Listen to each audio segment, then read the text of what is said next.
Okay, this is bifurcation part 2. So bifurcation is a word that means a separation into two parts. And the question and the answer is both one and the same. That is, what question and what answer are the same? If you ask a question, you are asking for an answer. In this case, we have two answers. Which one are you going to choose? Your beliefs, many say, affect what reality you're going to have.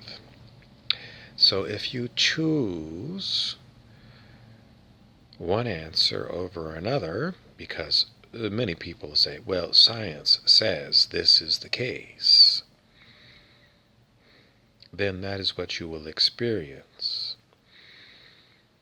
Experience also says that science has been hijacked for agenda-based organizations and people. So, if you trust science, you're insane, because science never really proves anything. If you get to the heart of scientific method, it's about testing a hypothesis and using statistics to try to figure out, is the hypothesis true or not true?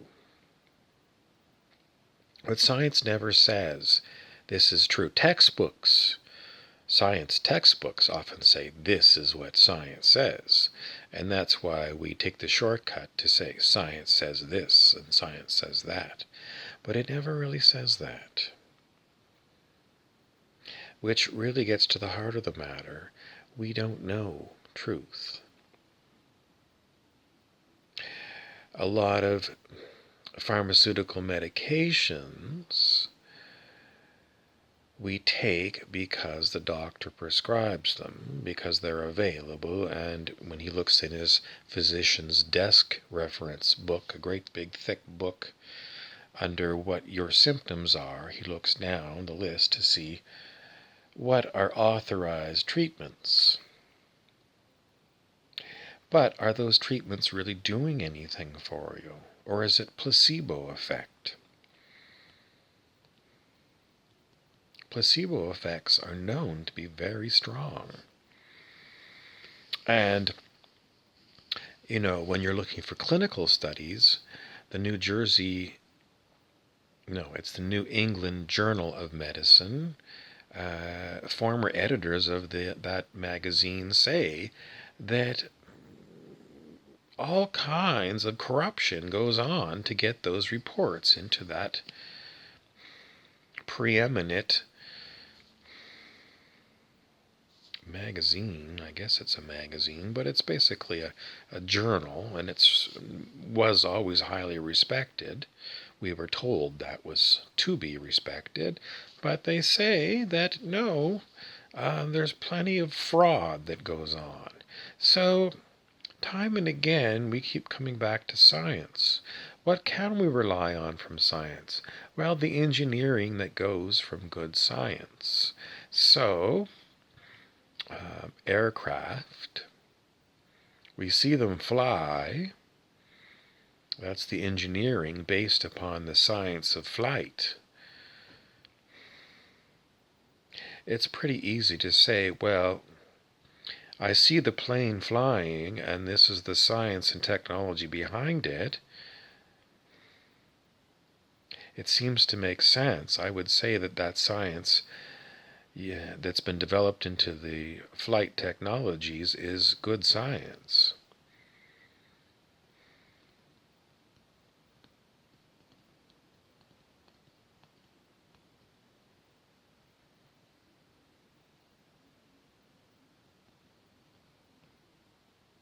It's pretty shamanic. A shaman looks to see, does it work? Yes or no? If it doesn't work, then the shaman looked and said, no, that's garbage, it's a lie. Someone wants to bring up the idea that, it's very convoluted. The idea that because we live in the illusionary world, this gets to ancient Sanskrit, which is the old language of India, that we're living in, it's like a Star Trek holodeck. So the things that we see, and we're given to see to believe are true, are only true in the holodeck. So do planes really fly? Everyone says, sure they do. But someone in a Star Trek holodeck could make a plane appear to fly in front of your eyes because they're so good at the illusion of creating holograms. Do we live in a Star Trek hologram? I think it's quite possible. Different scientists work off the simulation theory of Nick Bostock, that we're living in a simulated reality. Is it all just a holodeck? Like, how would you tell if you're in a holodeck or not? This is why the ancient Sanskrit writers called this world Maya, M-A-Y-A, which means the great illusion. What's the point of it all? You always have to keep in mind that these different philosophies claim that we are living in an illusion, which is like a holodeck out of Star Trek. And how did they say to get out of the illusion? Meditation, like the Buddha, seems to be the best answer. What can you learn from meditation? You learn that the body-mind that you're so used to saying is you,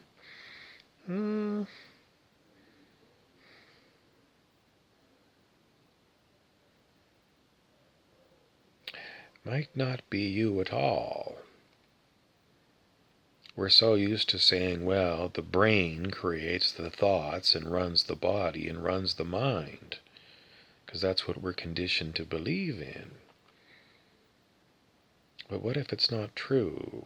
What if our bodies are more like robots, and they're running computer programs to give us what we experience? How would you know? I could cut my finger and see if it still bleeds, but that doesn't prove anything, does it? MRIs of your brain, I don't think it's going to give you thought forms, what thoughts you're thinking. Oh, the military have got stuff that they haven't released to us, but they've got ways of telling. Do they really? So it gets back to my question and answer. If you ask any question, there's always possible answers. Maybe you didn't get the right answer out of the choices that you were working on. And you chose one because it seemed to be the best answer statistically based upon your narrow view.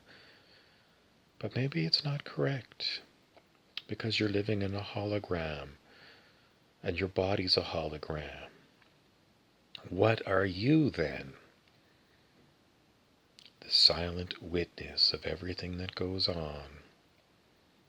It seems kind of sad that that's all you are, a silent witness to a big 3D movie that's going on around you.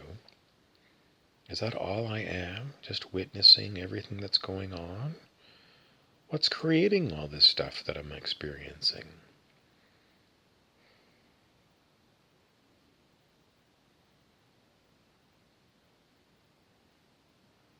It's interesting that when you get to the heart of the matter, it seems like you've been reduced from being an active participant in your reality to just a witness that doesn't do anything. It's very humbling. Something else is running the 3D movie around you, and you don't know what it is, what its agenda is. All you know is every day, when you dream or whether you're awake, this goes on around you.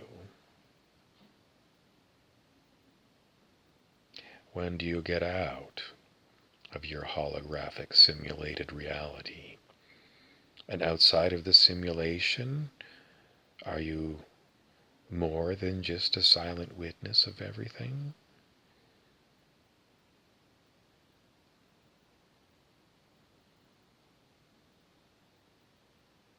We always want to be more. My mug here says, dream big. Who's in charge of your dreaming?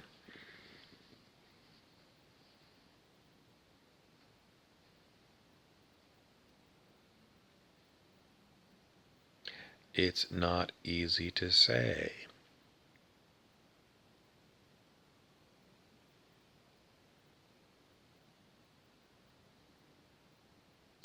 We have no answers, mostly because when I ask the question, the answer I get is, we don't know. And that's a hard thing when you're trying to dream big.